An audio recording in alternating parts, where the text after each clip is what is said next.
Battleship Missouri, 53,000-ton flagship of Admiral Halsey's Third Fleet, becomes the scene of an unforgettable ceremony marking the complete and formal surrender of Japan. In the Bay of Tokyo itself, the United States destroyer Buchanan comes alongside, bringing representatives of the Allied powers to witness the final capitulation. General of the Army Douglas MacArthur, Supreme Allied Commander for the occupation of Japan, boards the Missouri. Fleet Admiral Nimitz, Pacific Fleet Commander, and Admiral Halsey welcome MacArthur and his Chief of Staff, General Sutherland, aboard. Admiral Nimitz escorts General MacArthur to the Missouri's veranda deck, where the 20-minute ceremony is to take place. It is Sunday, September 2nd, 1945.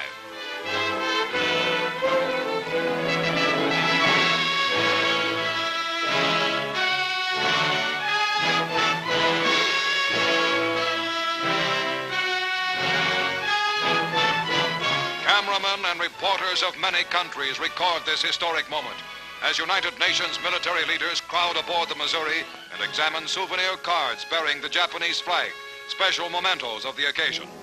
And now, in a Navy launch, the Japanese surrender party arrives. They are headed by Agent Mamoru Shigemitsu, Foreign Minister of the Japanese surrender.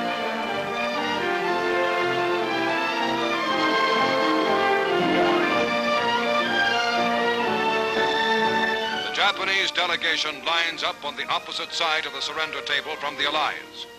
A war which had entered its 8th terrible year in China, which had raged for 3 years and 9 months for America and Britain, which was the brutal, costly eastern half of the most horrible worldwide war in humans.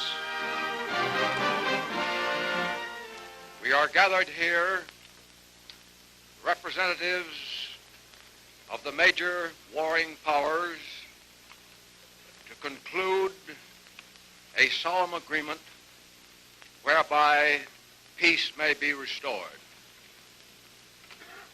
The issues involving divergent ideals and ideologies have been determined on the battlefields of the world, and hence are not for our discussion or debate. The terms and conditions upon which surrender of the Japanese imperial forces is here to be given and accepted are contained in the instrument of surrender now before you. As Supreme Commander for the Allied Powers, I announce it my firm purpose, in the tradition of the countries I represent, to proceed in the discharge of my responsibilities with justice and tolerance, while taking all necessary dispositions to ensure that the terms of surrender are fully, promptly, and faithfully complied with. Mr. Shigemitsu comes to the surrender table. These dramatic first pictures were made by newsreel war correspondents and Army and Navy cameramen, and were specially flown back from Tokyo. The time is 9:05 a.m.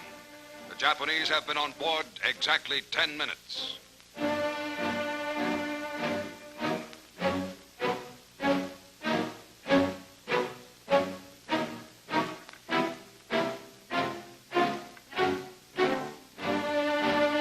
General Yoshijiro Umezo of the Imperial General Staff signs for the Japanese Army.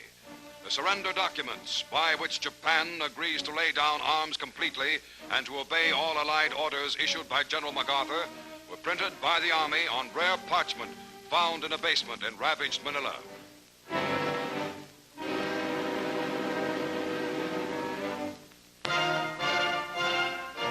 General MacArthur signs as Supreme Allied Commander.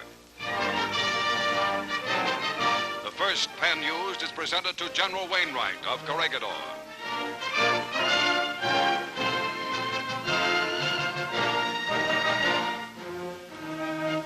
The second pen to British General Percival, Commander at the surrender of Singapore.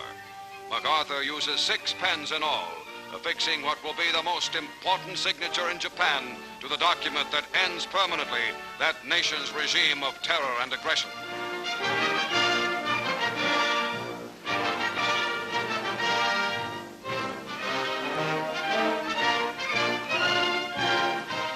forces of the United States itself, Admiral Chester Nimitz signs. Behind Nimitz are the Third Fleet's Admiral Halsey and Admiral Sherman, famed amphibious commander.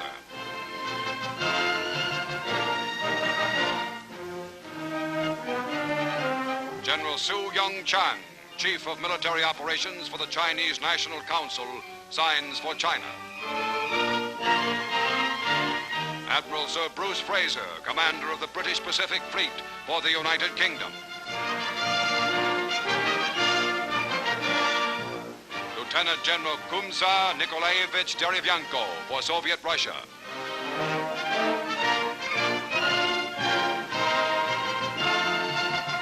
General Sir Thomas Blamey for Australia.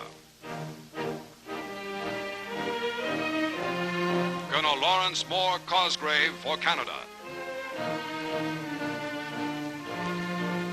General Jacques LeClerc, hero of Africa and Paris, for France.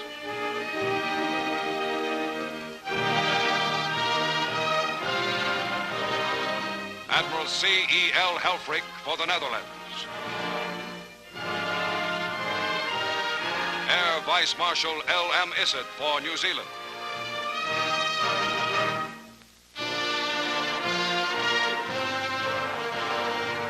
Concluding the brief history-making ceremony, General MacArthur expresses a wish. Swarms of United States aircraft fly in formation overhead as the ceremony ends. The final United Nations victory has been won. The war is over. Peace is here.